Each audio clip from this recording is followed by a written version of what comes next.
Nous sommes de retour sur ce plateau, il est 7h du côté de Yaoundé. C'est l'instant réservé à la lecture des journaux, des unes de journaux parus dans la capitale politique. Et bien à l'instant, M. Sidem Pierre-Assono, le cœur enflammé de joie. Ce matin, nous retrouve une fois de plus pour le même exercice. Bonjour, c'est à vous l'antenne Yaoundé.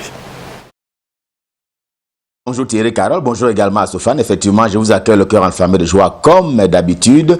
Vous, mais également les millions de téléspectateurs de Canada International, ceux du Cameroun et du monde entier qui sont tous chargés fort d'informations. Bienvenue, vous l'avez indiqué, à la revue de presse du Canada Matin et donc sur Canada International. On va commencer ce matin par une bagarre qui commence à peine, notamment pour ce qui est des débits de boissons au Cameroun. Eh bien, parce que les droits d'auteur, les contrats brassicoles et la direction générale des impôts ne font plus bon ménage à cause justement de cette mésentente sur la gestion de l'argent, mais bien entendu de l'exploitation musicale. Pour ce qui est de l'exploitation au sein des débits de boissons, ce qui fait problème, ce sont notamment les contrats avec les banques en rapport avec la qualité de certains membres de SINADEBOC, le syndicat compétent à la matière, et qui regroupe ainsi les exploitants des débits de boissons. Et bien écrit justement le quotidien Le Messager ce matin pour commencer, alors justement que les regards sont tournés du côté de la lutte contre la pandémie, déjà classée comme étant pandémie du siècle, pour parler ainsi de la COVID-19, et bien alors que les regards sont tournés vers là, les regards du monde entier, les hépatites virales, quant à elles, tuent en masse et de façon permanente. C'est d'ailleurs le signal que lance le quotidien Le Messager de Jean-François Chanon, édition de ce matin. Chaque année, en moyenne, 10 000 personnes qui décèdent du fait justement des hépatites virales, et le virus avait été découvert en 1996. Rappelle encore le quotidien Le Messager, hépatite A, B ou C, ça tue et ça se transmet principalement par le sang. C'est donc cette maladie qui résiste au temps, et justement le Cameroun fait partie, hélas d'ailleurs, des 17 pays les plus touchés dans le monde entier. Voilà ce qui préoccupe ainsi le quotidien Le Messager, alors même que tout le monde a les regards tournés vers le coronavirus. En tout cas, les chiffres ne sont pas bons, ils sont plutôt alarmants, et une façon d'interpeller les Camerounais à se méfier également, à se protéger et même à se prémunir face justement aux hépatites virales A, B et C qui tuent et qui tuent beaucoup. Le pays est touché malgré les revendications, notamment salariales, en termes d'avoir de ces médecins, les médecins camerounais à qui on a soustrait une prime de 2400 francs CFA mensuellement. C'est ce pourquoi circule d'ailleurs une pétition dont le destinataire est le président de la République, Paul Biya. Ils sont en colère. Pour parler des médecins camerounais, ils sont en colère pour perte d'acquis, parce qu'il faut bien dire que cela était devenu coutumier depuis une vingtaine d'années. On leur ajoutait donc ce montant sur leur salaire. Mais pour l'hebdomadaire Repère en kiosque ce matin, ceci relève simplement d'une fausse polémique. C'est d'autant plus que ils ont eu 10 fois plus que cela ailleurs, dans une espèce de mécanisme de compensation qui a été pensé puis implémenté par le gouvernement de la République. Dans le secteur de l'actualité encore, de la santé encore, l'actualité est bien entendu dominée par la lutte contre la COVID-19. Repère News en kiosque ce matin s'étend d'ailleurs sur les chiffres au niveau de l'Afrique centrale. Le désastre annoncé n'aura pas lieu, du moins n'a pas lieu, mais les dégâts sont déjà énormes en termes d'impact sur les vies humaines, mais également impact sur les économies de la sous-région. Les parlementaires justement de cette sous-région ne vont pas bien par rapport à la verdure. Ils se mobilisent, ils sont confinés, mais ils se mobilisent au quotidien. D'ailleurs, vous le voyez, l'éditorial de Jean-Jacques Zam, qui est un député camerounais responsable du Repère, appelle à l'action ici et maintenant pour que cette crise sanitaire recule, et qu'elle recule de bon aloi.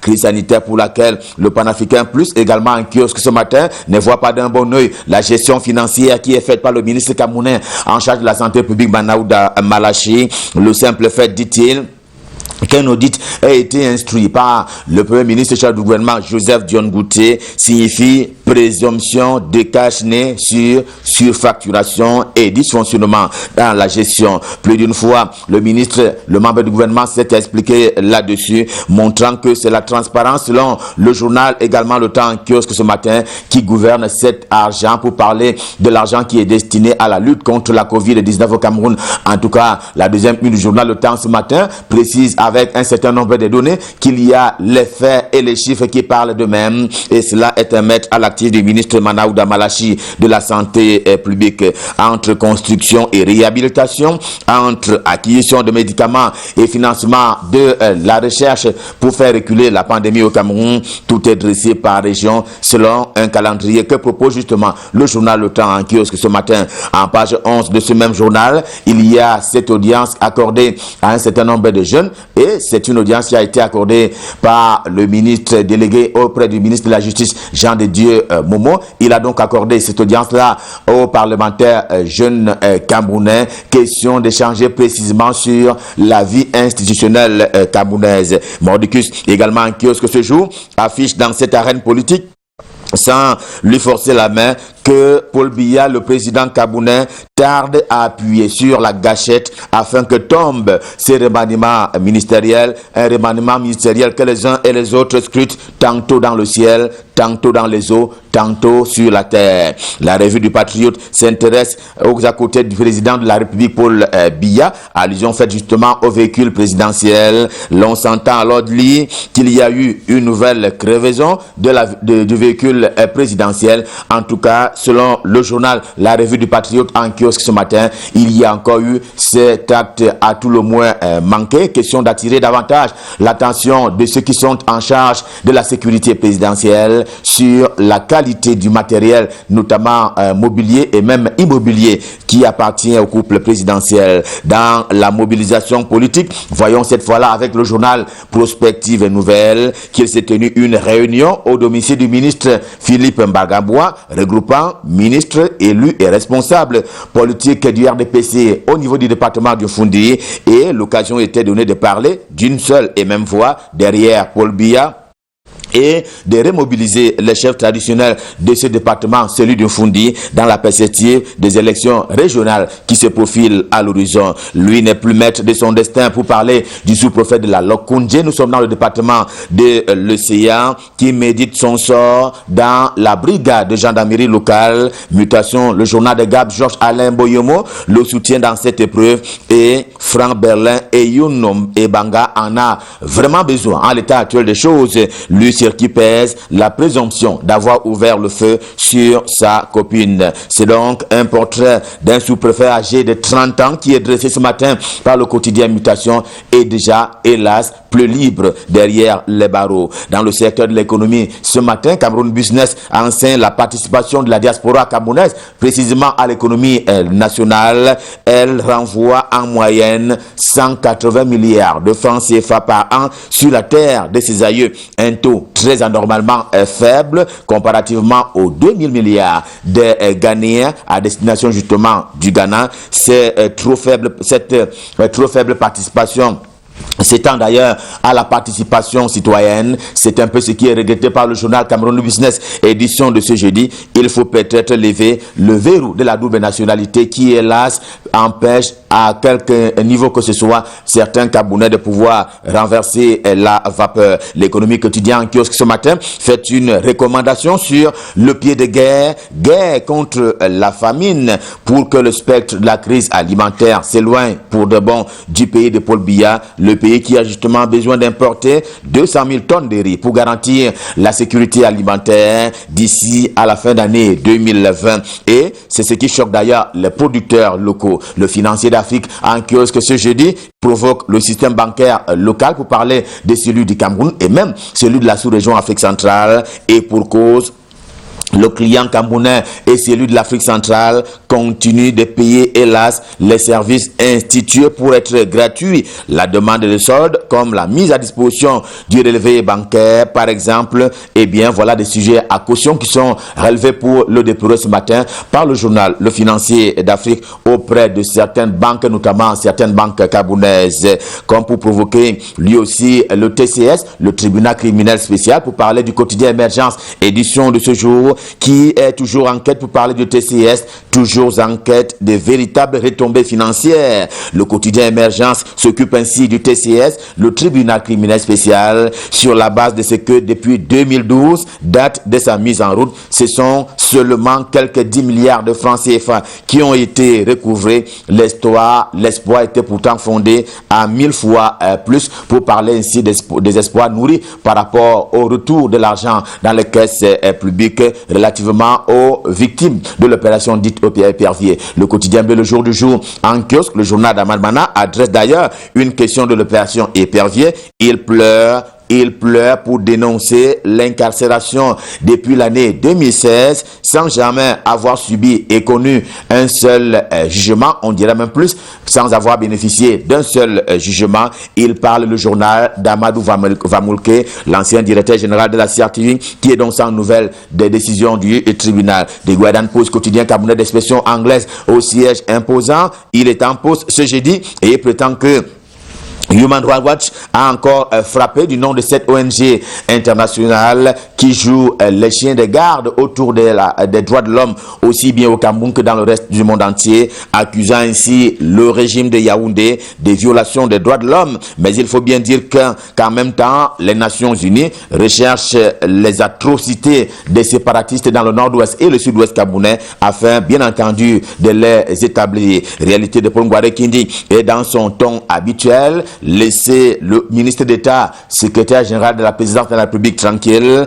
Il ne vous doit rien, s'adressant à ce qu'il considère comme étant un club de sorciers qui veulent noircir le plus proche, noircir l'image du plus proche collaborateur du chef de l'État camerounais, Paul Biya. Lui aussi a été jeté très tôt en vindicte populaire pour parler de sa majesté Sokoudou, qui fait d'ailleurs l'actualité au Cameroun depuis qu'il s'est vu servir une lettre du préfet de Hongkam dans la région de l'Ouest du Cameroun. Action Directe reste convaincu qu'il s'est agi d'une réunion publique dans un lieu ouvert au public avec les hommes publics, mais pour autant, il faut un brin de considération au chef traditionnel qui risque ainsi sa courroie, s'inquiète ainsi le journal Action Directe, édition de ce jour. Autre fête de chefferie traditionnelle, c'est-à-dire cette fois-là dans Regard du Monde, cette fois du côté de Bangam. Regard du Monde qui révèle un fait à tout le moins irrationnel, c'est que Sa Majesté Simon Tenkwe a disparu depuis le 23 mai dernier. Question de répondre, dit-il, à l'appel des ancêtres. Il reviendra le 1er août prochain, affirme encore le journal, cette fois juste pour donner des directives sur la gestion de la dite chefferie. Retour au palais de l'unité et ou en Vomeka pour parler encore de la famille présidentielle. Et c'est à l'initiative du journal satirique camerounais Le Popoli, l'on apprend alors que Brenda Biya nourrit une envie de chanter et de bien chanter. Et la modalité du chant qui a été retenue par elle, c'est le rap, affirme ainsi Le Popoli, édition de ce jour.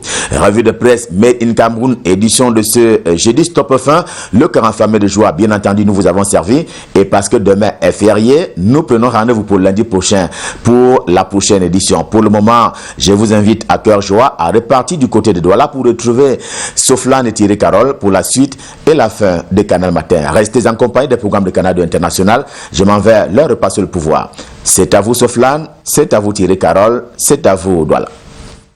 Du côté de Yaoundé, on vous souhaite tout simplement un bon week-end, hein, monsieur Slepierson, parce que chez vous, ce sera assez prolongé quand même. Mais nous, on sera toujours sur ce plateau pour faire notre job, comme d'habitude. Allez, de retour, donc, nous allons immédiatement aller hors de nos frontières. On va s'intéresser à la présidentielle du côté de la Côte d'Ivoire. Oui, en Côte d'Ivoire, Alassane Ouattara réserve sa réponse devant des dizaines de cadres et d'élus de son mouvement réunis hier au Palais des Congrès d'Abidjan. Eh bien, ils étaient réunis pour lui demander justement d'accepter de briguer un troisième mandat. Le président ivoirien Alassane Ouattara a annoncé qu'il prenait acte de leur demande sans vraiment révéler sa décision. Il a demandé à ses partisans de continuer d'avoir une pensée pour Amadou Gon Coulibaly, l'ex-premier ministre qui a été inhumé il y a de cela quelques jours, et de lui laisser le temps de recueillement et de récupération avant de donner une réponse. Le président ivoirien a précisé qu'il s'adresserait bientôt à la nation et a souligné sa volonté de voir son parti, le RHDP, gagner l'élection présidentielle. Toujours dans le cas des présidentielles, cette fois-ci, nous irons du côté de l'Ouganda. Oui, en Ouganda, Yoweri Museveni est candidat à la présidentielle de 2021. Le président désigné par son parti, le mouvement de la résistance nationale, va briguer un 6e mandat et devrait faire face à l'opposant Bobi Wine. Je rappelle que Yoweri Museveni est au pouvoir depuis 1986. Sa candidature doit être avalisée par la commission électorale en novembre prochain. La date de l'élection présidentielle n'est pas encore connue. connu, mais le scrutin se tient traditionnellement en février. Et c'est un passé de 15 minutes ici à Douala. D'ailleurs, un gros coucou à tous nos amis qui nous regardent du côté de Bonadjo. Et ici à Douala, naturellement, une personne qui a un an de plus ce jour, eh bien, c'est le caporal Sieni Elna. Le caporal Sieni Elna, vous avez un an de plus ce matin. Vous êtes en service à l'armée de l'air du côté de Bonadjo. Eh bien, joyeux anniversaire à vous. Ah là là. Et encore beaucoup de courage dans l'exercice de vos fonctions. Faites de belles choses pour la nation. Un autre anniversaire, c'est celui de Kwahim Tegia Wadel. Il a un an de plus ce matin. Kwahim Tegia Wadel, c'est un enfant très consciencieux qui a réussi avec brio son entrée en 6e. Le CEPS sera tout juste derrière. Kwahim Tegia Wadel, vous nous recevez certainement ce matin sous le ciel de l'Orpom par Douala. Nous vous souhaitons un très bel anniversaire et spécialement parce que vous êtes un enfant intelligent et très consciencieux. Nous allons chanter. Chouchou, vous pouvez chanter, non? Mais vous savez, j'espère que votre voix n'est pas comme celle de Non, Cassie. j'ai une voix qui porte quand il s'agit du petit Wadel parce que c'est très sympathique. Et voilà. Et bien, Wadel, pour toi ce matin, on va chanter. Joyeux anniversaire. Joyeux anniversaire. Joyeux anniversaire. Kwahim Tegia Wadel. Voilà. Joyeux anniversaire. Et voilà. Reste comme tu es. J'espère que sa maman fera un grand gâteau comme Sympathique. ça pour lui. Ben, écoutez, Il mérite. Sa maman, c'est une femme de cœur. Elle a un grand cœur, forcément. Autour d'elle, elle partagera la positivité et surtout le bonheur à profusion. Alors, on va faire un clin d'œil à sa maman. Métamorphose, Ouais. c'est Nadine Lambou, sous le ciel de Douala. La maquilleuse de star. J'adore quand elle dit ça. Je suis métamorphose, la maquilleuse.